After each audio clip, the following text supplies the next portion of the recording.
Make them amazed and make them laugh, Neil. Oh, goody.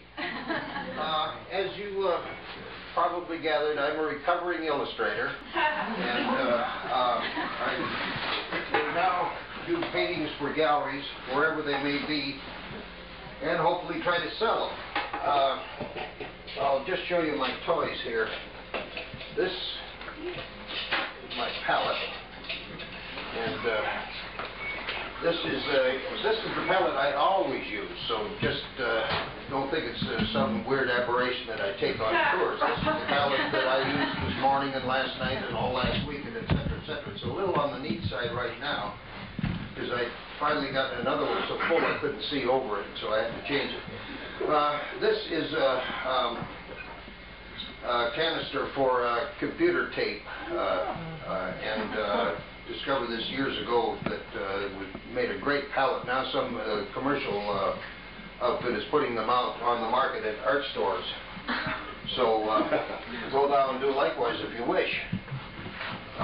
Certain other people that I know think that that is the worst thing that ever walked down the street, and it drives them crazy. So it depends on whether you like to be neat or whether you like to put paint out on Sunday and paint with it all week long. Anyway, now I am essentially sick and nervous because ordinarily when I do a demonstration, you do it for the Torrance Ladies Art Guild. You've got a lot of blue-haired ladies who really don't know a hell of a lot, so you're able to dazzle them. I'm not used to working with a serious crowd. So just be kind. We'll keep you honest. And don't throw anything at me. No problem. It's going into business for itself. Okay, now, this is something you've probably never heard of. I'm going to work from a photograph. For shame.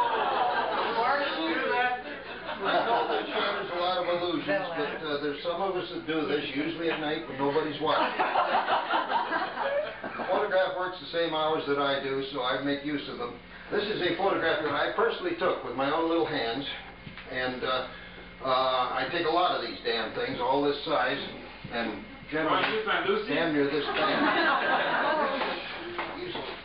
It must get bottom someplace. It has to bottom out somewhere. I'll get it all the way down, and then I don't get any interesting surprises. There. You can pretend I'm either...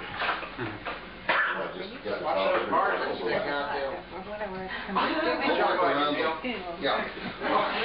Here we go there. I'm either designed for Don Putman or a troll.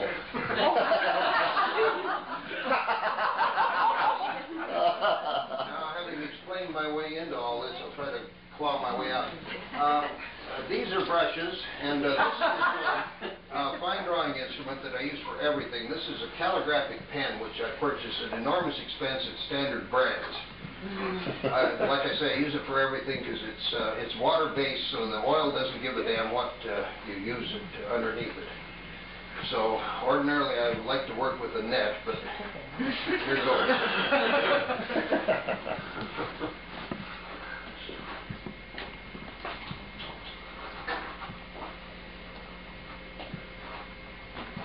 Oh, no.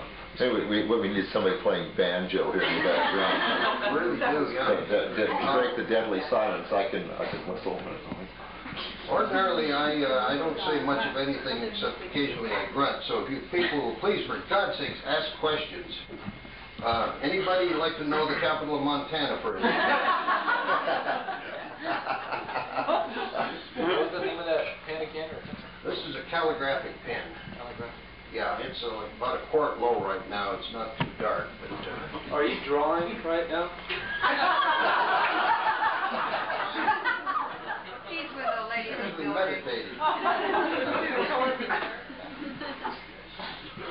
all going to be done by hand and guaranteed washable. Do you ever use a Lucy? Hell yes. Everybody uses a Lucy. I love it.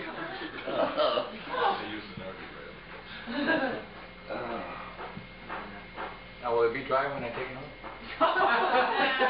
Quite possibly.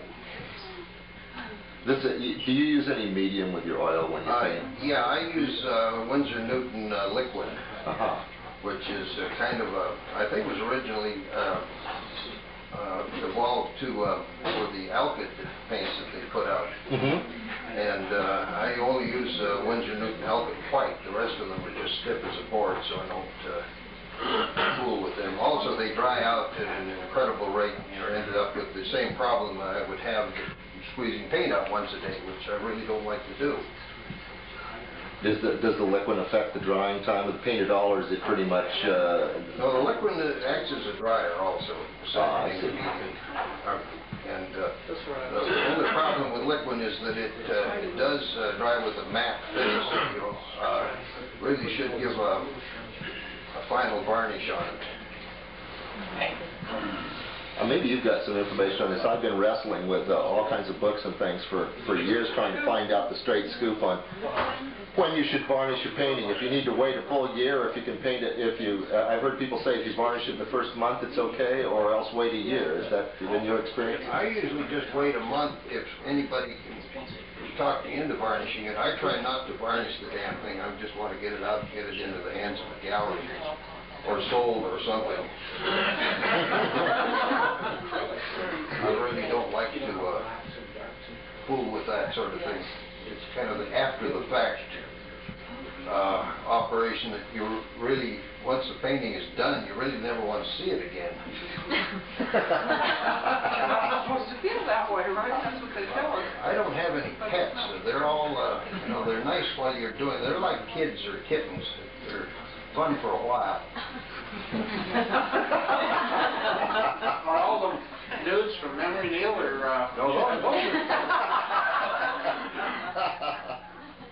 I wish. No, they're from life.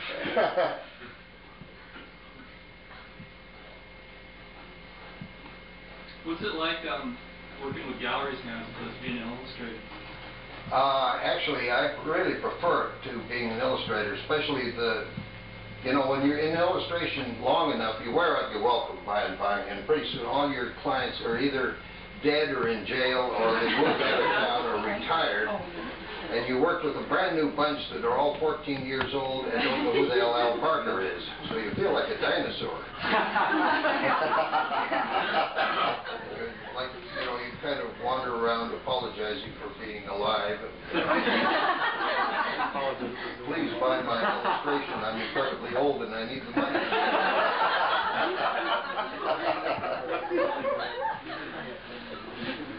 So, anyway, So you better make it while you're young. Huh? yeah, I've got nothing against illustration. It's a great field and I enjoyed it thoroughly while I was doing it, but then after a while you find it hard thinking up ways of being excited about 8 men in a boardroom pointing at a chart. Remember that. All right.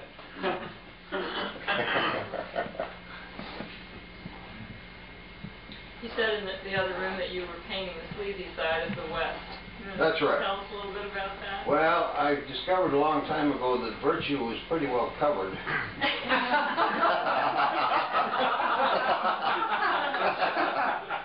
I figured that you should really paint something you know something about. So I painted a couple of barroom scenes, and they were fairly successful. And then I looked around, and nobody else was doing it. So I thought, hell, that's my ticket right there to fame and fortune.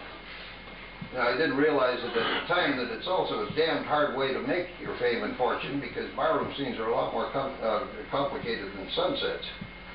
But, and even sleazy ladies. You tried your luck as a stand-up comic? No, I don't like being outdoors or standing up.